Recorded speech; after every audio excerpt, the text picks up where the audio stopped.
Hi, my name is Tom Hauser. I'm a senior horticulturist here at Norfolk Botanical Garden, and I'm going to talk to you today about pruning azaleas, because this is the time of year that you want to go out and prune your azaleas.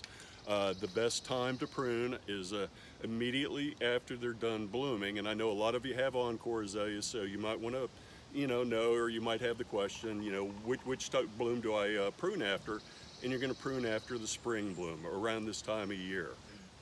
For tools, my favorite tools for pruning azaleas, if you're doing light pruning, is I'm going to have a pair of pruners, but also I'm going to have with me, I'm going to have a pair of loppers and maybe a small folding handsaw or some type of a saw if you run into some of the larger wood. And the one thing I always tell people, the two biggest, most important things about pruning azaleas are the timing, which, like I said, is immediately after they bloom up until about the end of June. And then the cleanliness and the sharpness of the tools. You don't want to go out there and use tools that are dull or dirty. If they're dirty, they could pass disease and pathogens.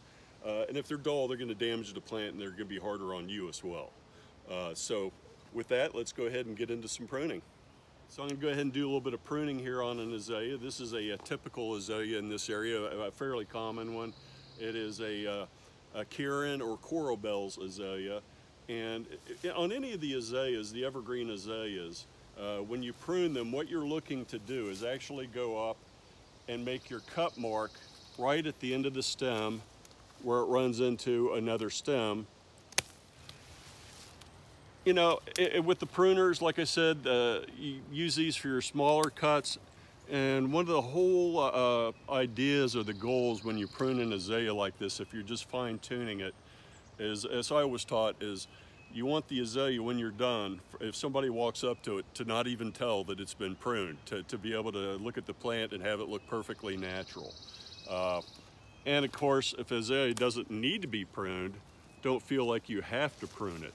A lot of times what I do is I go in and I'm just looking for like stuff that looks a little bit higher than the rest. I'm looking to kind of fine tune it, and pruners are perfect for that. Just small wood, like so.